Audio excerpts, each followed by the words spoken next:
What I really like about this series is how in the episodes there's always one or two major things that happen that we focus on for longer than 30 seconds to a minute, but it's always comprised of many more smaller moments, be it just Kobayashi waking up in the middle of the night and stepping on Toru's tail while she's sleeping, things like that, but they constantly will throw little kind of mini slice of life moments to just give you a quick gag or just a moment to make you smile, but then they'll focus on a bigger point in the episode, as this isn't something with a crazy detailed story, but they are comprised of a couple mini story arcs per episode, but they have so many nice little quick moments that it's something that a lot of comedy series tend to forget, as a lot of comedy series will just give you one episode that's focused on one thing and make that the funny point of the episode. But something like Kobayashi's Maid Dragon here is something that's going that route, but also adding much more small moments that really wouldn't make a funny overarching story point, but it is funny for a 30-second to a minute gag. And that's something I don't think is going to be appreciated a lot when it comes to the series, but it's something I truly, really appreciate when it comes to this anime. But this week's episode was a really fun episode. I mean,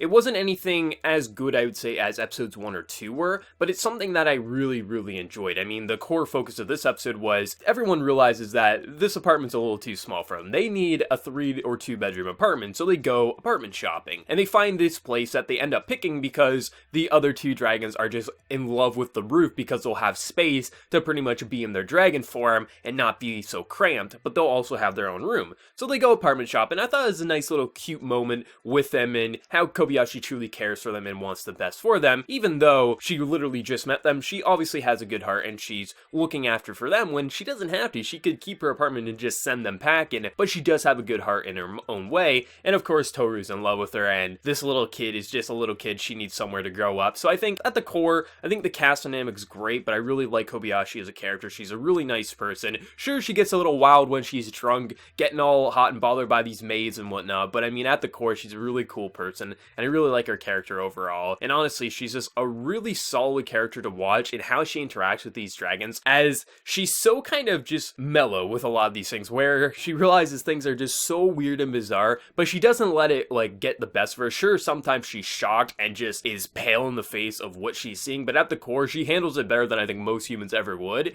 And watching how she interacts with the dragons, especially when they have this dinner party and Toru invites 2 of the dragons like Fafnir, who is pretty much just the emoest dragon you'll ever meet. Like, there's just so many ways that most humans would just pass out or freak out, but her, at the most, she just kind of just gets into a stale position and she can't move or talk, but the way she'll be able to interact with these dragons, it always leaves me laughing. I think it's just a really cute dynamic that they have going on here, and this episode at its core, even though it's my least favorite of the 3 episodes so far, I thought at the core, it was a really entertaining episode because we got to see more dragons. We got to see 4 dragons in one room. As of right now, we only had 2 living with them, and these are probably going to be like reoccurring side characters, Fafnir and the other one, I forget her name, but I think at the core, adding 2 more of these into the cast as a side character dynamic is going to be very fun, and I hope they do bring like Fafnir and other characters like that back more, because I thought at the core, this episode, it really had an interesting character dynamics. I mean, really, we were mainly focusing on them getting a new apartment, but we also had this dinner party, and I thought it was nice seeing Fafnir interact with this other human, I forget the name, but the one Kobayashi works with, and they're playing this game, which is essentially Dark Souls, and then later on in the episode, they're playing Mario Kart,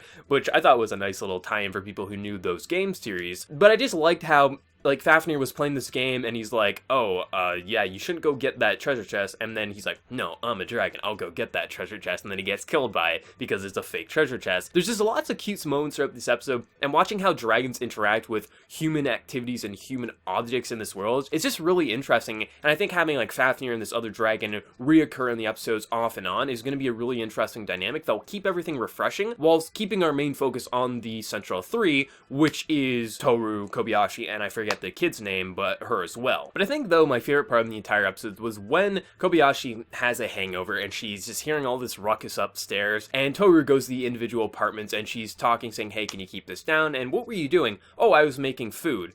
How the hell do you make that sound with the food? Oh yeah, I was playing music, and this is emo dude going crazy in his room. Like, it was just these individual scenes, and eventually they all start arguing, blaming one another for the noise, and Toru's like, you know what? I'm just gonna kill these humans. And she's about to do it before Kobayashi steps in and says, alright, listen, we all need to respect each other. How about we have a list, and certain times of the day we keep it quiet for each other? But I just loved how she calmed it down right before literally she was about to bring the destruction of all humans in this apartment, except for Kobayashi. Like, it's just little moments moments like this where you can see the dragon's rage, but it gets calmed down just before they go insane. I just thought that was a nice thing. But I mean, Toru is obviously the huge pervert. She's getting all hot and bothered looking at Kobayashi as a young kid. She's like, oh, she's so adorable, I'm gonna go wash her back now. I mean, there's so much to like about this cast dynamic. I'm really having a lot of fun with it. And like I mentioned last week, it's very Lucky Star with its animation, which I love, as Lucky Star is one of my favorite comedy series. I'm just having a great time with this series. I mean, animation, everything's just on point. When they pull back to make it less detailed, it really is just used for a comedic effect. I'm loving what this series has to offer. But for anyone who watched this episode, how did you like it? Did you love it? Did you hate it? What was your favorite point in the episode? And how did you like those video game references that they had? So let me know your thoughts. And as always, hit that like button if you did enjoy the video. If you're new to the channel, be sure to subscribe. So until next time, everyone, please take care and have a good one.